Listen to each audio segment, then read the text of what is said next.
Hello and welcome to this real quick WYSIWYG Web Builder tutorial in which I'm going to show you how the interface of the program looks like and how to use it. In future tutorials I'm going to show you how to make different websites with this program and how to make objects and pages that look very professional. So this is what the interface looks like. As you can see, it is very similar to the interface of the Microsoft Office, which is really convenient because you can get really easily along with it. So let's explore all the different panels that you are going to need in order to make good websites. So the first panel that we're going to talk about is called Toolbox. So Toolbox is really self-explanatory. These are all the tools and objects that you're going to use for your website. These are, for example, texts, HTML objects, images, some things like form controls here, some more advanced layout objects that we're going to cover in future tutorials, as well as, for example, media, YouTube videos, if you want to embed YouTube videos on your website.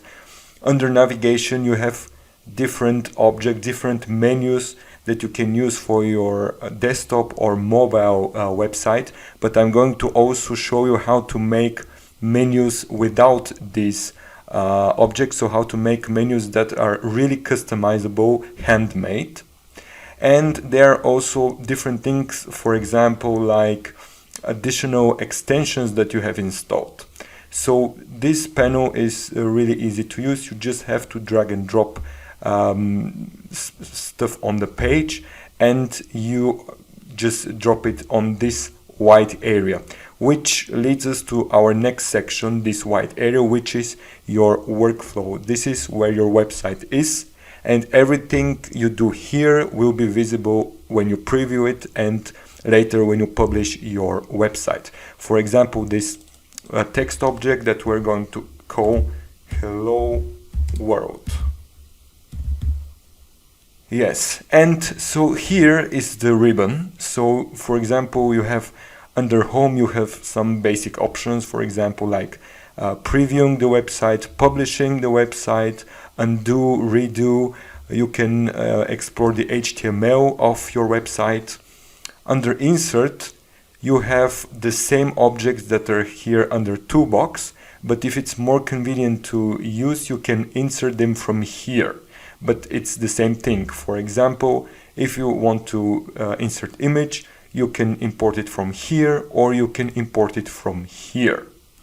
So under page, you have different settings of your page. For example, you can use different maneuvers, for example, editing the page, renaming the page, cloning the page. The same thing you can do from here when you right click, which is for me more convenient. So under view, there are some interesting things. For example, you can change the mode of the layout. Basically, I'm using the default layout, which is really handy for me. And from here, you can view and you can show or hide some menus. For example, the objects manager, which is hidden by default, is really useful when you make responsive websites. And we will also cover this manager in future tutorials. Or if you are new, you can use the blocks section, which includes different types of website headers, website footers that are pre-designed for you and that you can import in your website. So under arrange, this is pretty self-explanatory. Move front, move back of different objects on your page, but the same thing you can do if you right click on them. For example, move to front, move to back, you can hide them, you can rename it, and so on.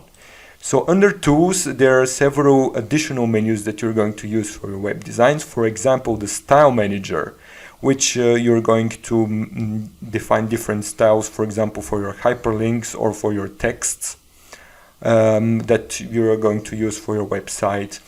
Under verify links, you can view all the external links if they are correctly spelled. They are going to be listed here. And also stuff like backup manager or animations or Google Fonts. There is additional Google Fonts manager that you can use from here. So this is the ribbon. You can explore these settings. And the next panel that we're going to explore is the site manager.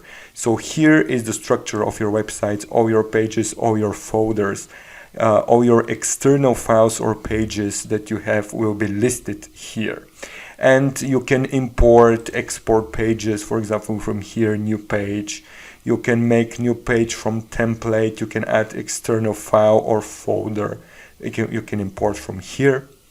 And everything will be listed. So by clicking here, for example, if I create a new page, this page will be listed here, and I can simply switch between pages, and the same thing I can do from here, from these tabs. So the properties panel is the same properties panel you can use for, you can see, for example, in Microsoft Word where the settings for your page are. So for example, you can change the file extension of your page. If you create a contact form, for example, you might want to change the file extension to PHP. Or the title of the page, by default it's called untitled page, but you can change it from here. Or the width of the page, which you can also change from here by dragging this thing. So for example, the background color, you can also change from here. The language, the character set, or the links. So normally for me, I don't define these link colors and stuff like that from here. I do it from the style manager, but if you want to experiment, you can also do it from here. So there are different things like meta tags and stuff like that you can all explore. So this is the basic knowledge for the interface of WYSIWYG Web Builder. In future tutorials, as I said, I'm going to show you how to make different types of websites and different techniques that will make your website look more professional. Thank you for watching this tutorial.